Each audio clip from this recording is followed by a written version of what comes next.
All right, everybody, welcome back.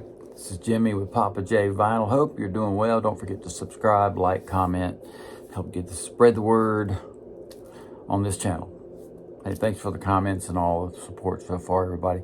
Hey, last video was part one of my favorite hard rock records in my collection. This is going to be part two. But it was interesting. Last night I was at home in my music room and I was going through records and looking at stuff to play and all.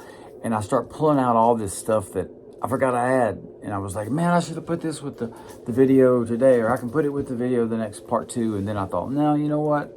This would be good for this one and so forth. And I don't know if you're like me, but I just have a lot of stuff that I forget I have.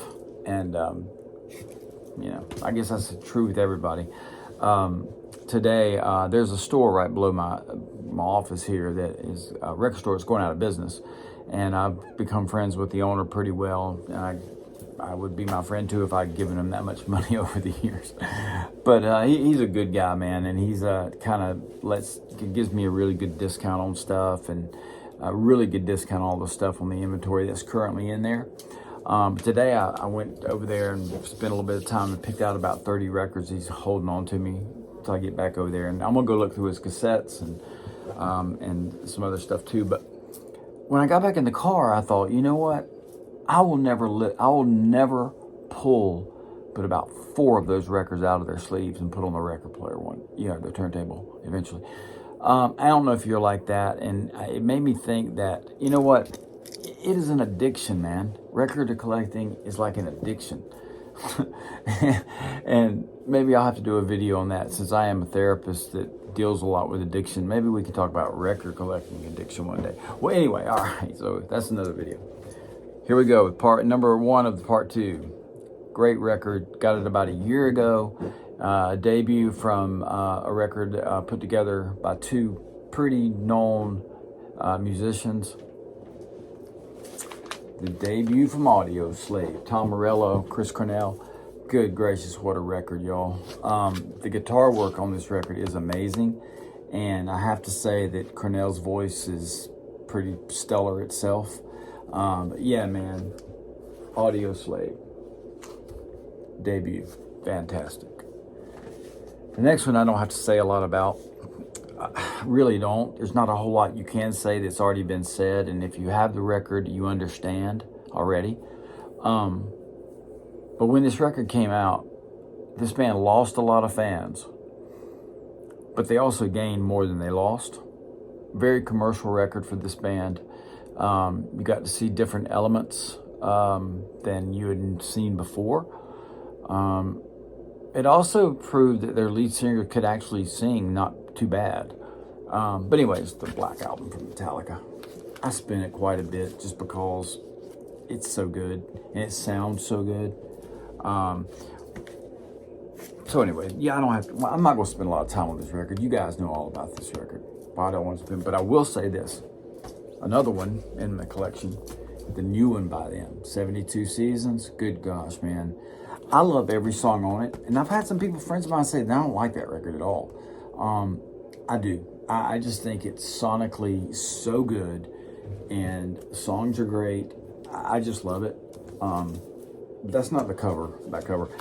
When I put covers on my records, I always take the records out and put it in between the back cover and the little jacket thing.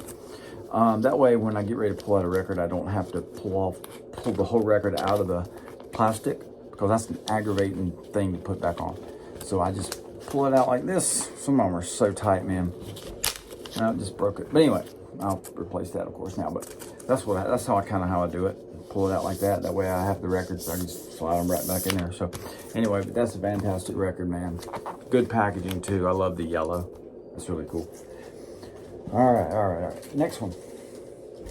One of my favorite bands. They were kind of lumped into hair bands, but they were everything but as well. As I talked about Cinderella on the last video, how they were not a hair band. This band wasn't either, even though they had a lot of hair back then, and probably still do. But this is kind of a super group band, kind of a band's band, if you will. Mr. Biggs leaned into it. Very commercial pop rock record. Big singles on this record as well. Eric Martin, Billy Sheehan, Pat Torpey, who's now deceased, passed away a year or two or so ago, and Paul Gilbert. Such a good album. A lot of big songs on this record, a lot of catchy songs, a lot of great guitar work as well. So the band that uses the drill, you know what I mean? All right. Not a whole lot needs to be said about this record either.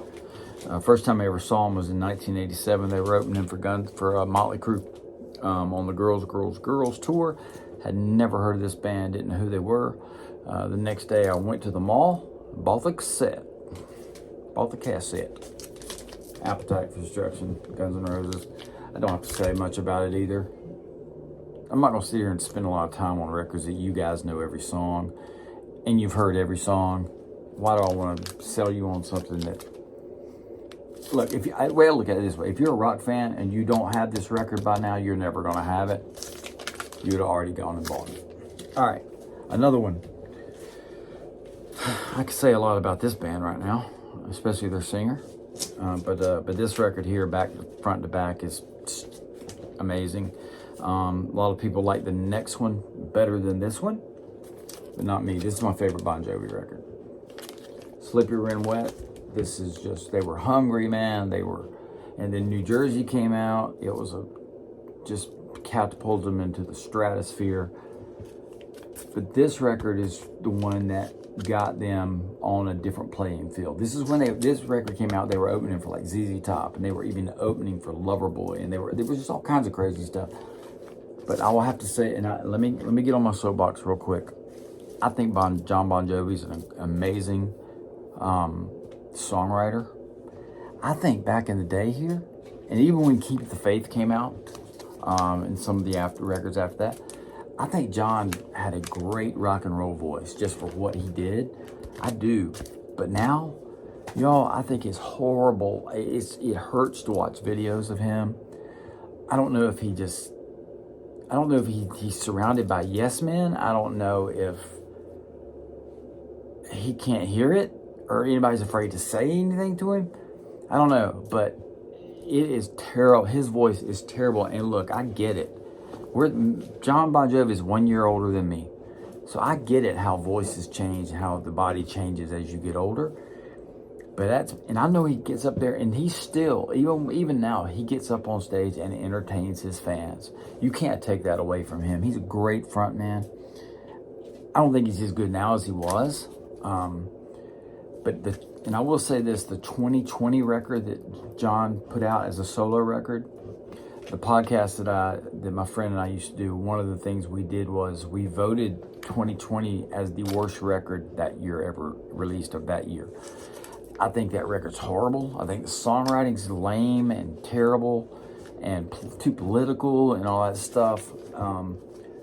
So I like this Bon Jovi. I like this era of Bon Jovi, but I love this record and I'll play it as long as I can.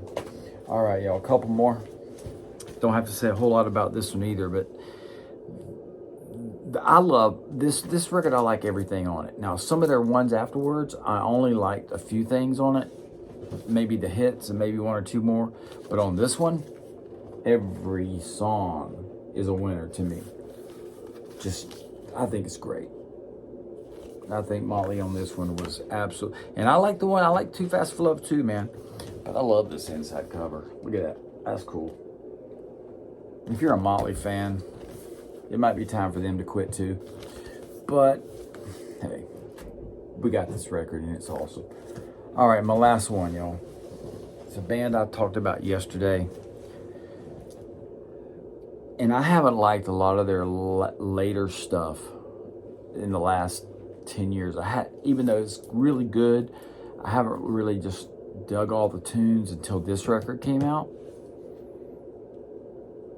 And it is also the bass and the kick and the bass guitar on this record. The kick drum and the bass guitar is just, it hits you. And I love that about rock records, when they just hit you. And that's what I like about the 72 Seasons record from Metallica, as well as the remaster of the Black Album, how it just hits you right here. And I love that.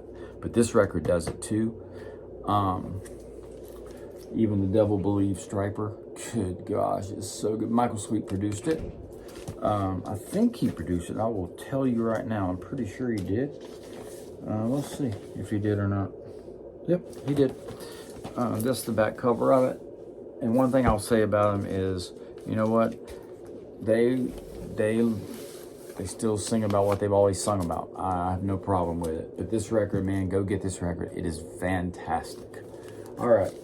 Those are some more of my favorite ones. So I had some from yesterday, on the video yesterday, which is part 1. This is part 2.